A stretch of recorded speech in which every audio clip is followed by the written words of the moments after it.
Now that we have confirmed or rumored rosters for every CDL team heading into Black Ops 6, it's time to tier list these teams and talk about who we think is the best, who we think is middle of the pack, and who we think is closer to the bottom. Here on screen is all of the rumored or confirmed teams. Now, a lot of these teams are still technically rumored and not been confirmed by their organizations or the players, but for the sake of this video and having fun with it, these are the teams we are looking at. Little unfair that Miami is playing 5v4. I mean, obviously they're not. It's rumored that Vickle is going to be the one heading out there in place of Rencor, but not sure about that. But these are the teams, so if you want to look at these, you could pause and look at these some more. Here we are on the tier list. As you can see, we got all 12 teams down below. We got their team logos, and then I have it broken down by T3, T6, T8, and T12. I could have done like S tier through A tier, like contenders through like on the border. I don't know. I thought this would be a fun way to do it. And starting it off, obviously, with tier 3, I mean, I'm just going to put the top teams in the top spots, obviously. I mean, these three are the top 3 teams without a doubt on paper heading into the season. I mean, I don't think it could be argued. For me, I would have it in this order. I would have it OPTIC, FAZE, then LAT.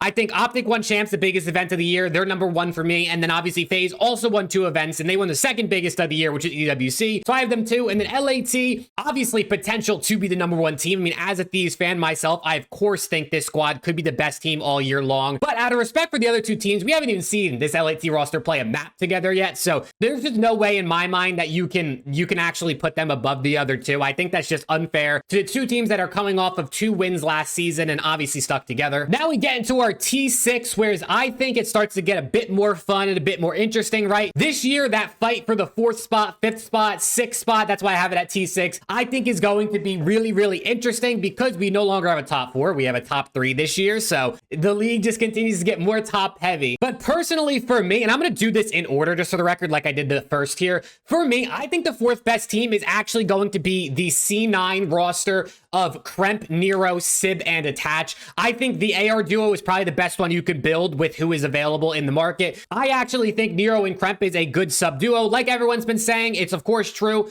They got to be consistent if you want to have success with this team. Both of those guys have historically been slightly inconsistent subs, but for me personally, I've been high on Nero for a really long time. I think every year he's gotten better, and I think this year, or this past year in MW3 was his best year by far. I think he's just going to continue to get better. And then Kremp is a guy who obviously has his ups and downs, but I thought he was great for LAT this past season. I think he got better throughout the year. I think he's really good at search and destroy. So honestly, I believe in this C9 roster, this rumored C9 roster a lot. Then the next team, my 5th team, is going to be the rumored Toronto Ultra roster of Joe Deceives, Kleenex, Beans, and Insight. I still think Toronto's going to have a competitive team. I really think personally, and just stick with me on this, I think if Scrap and Envoy weren't on this team last year, right? Like, let's say you forget about last season, right? Pretend like this is the first year of the league, right? But we already know how good these players are. I think this team would actually be looked at as pretty decent. I think just because Ultra lost Scrap, they lost Envoy, people kind of think maybe this roster is worse than it is. I actually think the sub duo, Kleenex, obviously an amazing player. Joe Deceives is, I think, the youngest player in the league, if not one of them. And I think he's getting better and better with every stage and every match he plays.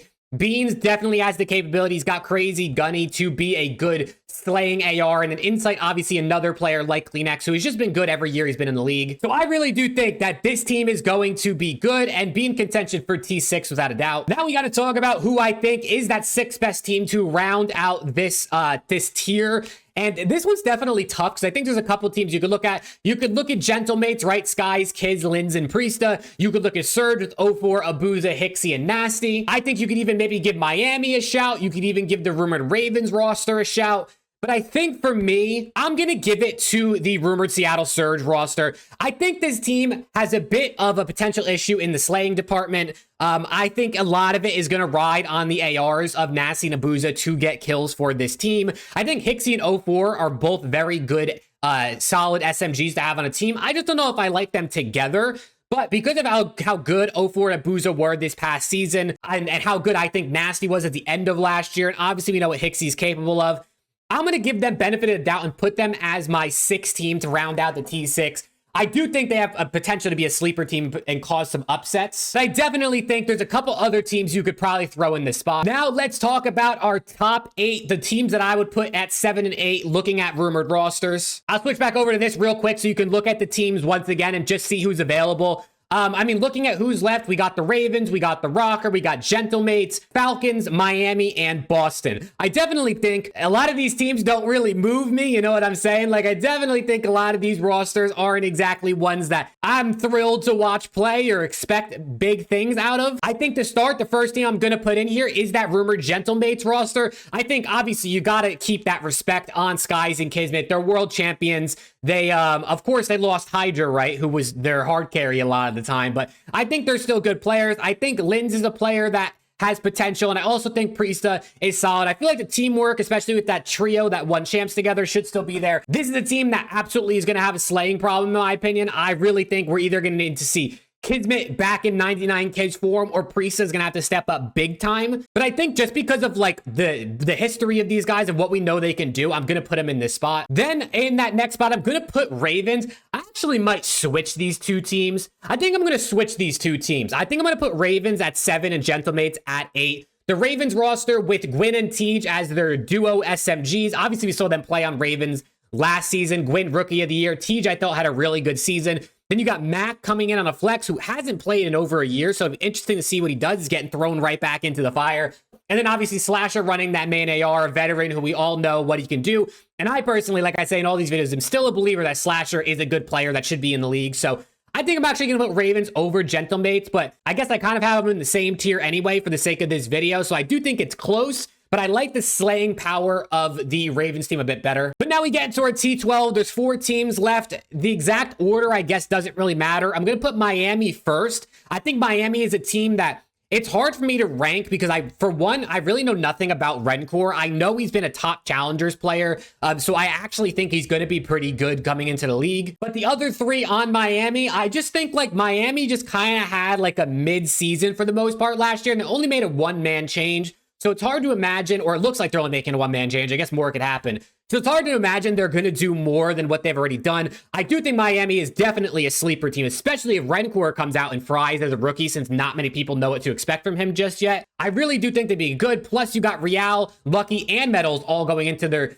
second season in the league. I guess Real or I guess Metals and Lucky technically played like, you know, years ago in the CWL, but Real going to his second year, they're going to his second year in the CDL. I think this team actually has a higher potential than maybe we're giving them, but I'm going to put them at my number, what would that be, number 9 spot. Then we got Boston, Rocker, and Falcons left. I'm going to put the Boston roster next. Honestly, I'm just going to put all of these guys on the board. This is probably the order I would do it. I think Boston, I mean, they got top 8 at EWC. I don't personally think they should have stuck with this roster, but I guess it was the most promising team they had all of MW3, right? So you can't really fault them too much for that. I think this Rocker team, I mean, if I switch back over my camera real quick, I think this Rocker team is not good, bro. I think this rumored Rocker team, and it was said in the rumored tweet that CDL Scrim Intel put out that Clay and Geo are also 2 other players potentially in contention. I honestly think maybe Clay over Arcides, or definitely Geo over Arcides or Paul X, or I don't know. It's one of those ARs. I definitely think Geo for sure needs to be on a team. So if they put Geo on this team, I'd honestly like it a lot more. I'm not a fan of this Rocker team, bro. I'm going to keep it 100 with you. I just don't think it looks very good. I think I thought Hook had a really honestly bad season this past year. I think we just know he's just an inconsistent COD player. It's just the nature of his play style. I think Estrel had a good rookie season, and I definitely think he should be on a roster. Arcides, he's been hit or miss for the last couple seasons. I guess mostly miss. No disrespect to him. We know what he's capable of. And I like that he's grinding in challengers to get his way back in the league. So he definitely is earning his spot if he does get back in. And then Paul X, I actually think is a guy who should get back in the league. I thought he looked good at EWC, but overall, this Rocker team, I feel like it's a mishmash of players because this is what's left, but this is what happens when you wait to make a roster. And then obviously I have Falcons last. I really do think we're going to be surprised by how decent Falcons get after like stage 2. I think like 2 stages in, after a couple majors, once they're getting a lot of practice against these teams, right? Obviously, these guys are all coming from a different region that plays different COD. It's not nearly at the level that's played in NA, let alone in the CDL. So I actually really think this Falcons team is going to be someone who's competing against some of these other bottom teams by like the end of stage 1 or stage 2. But to start off the year, I just think it's going to be really tough for them to come away with any wins in the first stage of the season. I feel like their first 7 quals and obviously major 1 is going to be tough for them. But I would not be surprised if they steal a match in like losers bracket round 1 against like a Boston or a Rocker somehow and find themselves top 8. But yeah, this is how I would rank the teams heading into the season based on what we know right now. Obviously, rosters can change, and once we know final rosters, I'll do an updated video like this or my power ranking prediction video like I did last year before we head into BO6. But let me know what you think. Who do you have as like the 4th, 5th best teams? That's definitely, I think, the most interesting part, because I think C9, I think Ultra, I think even Ravens or Surge or Gentlemates could be in that conversation. But this is what I have, man. You let me know what you think down below. Sub to the channel if you want to see more CDL content. I appreciate the love and the support on all the videos and stuff recently. It's been absolutely crazy. I'm hyped for BO6, man. I'm excited for more Roster Mania, official news and signings, and I'll keep you up to date here on the channel. So hopefully I'll see you all in the next one.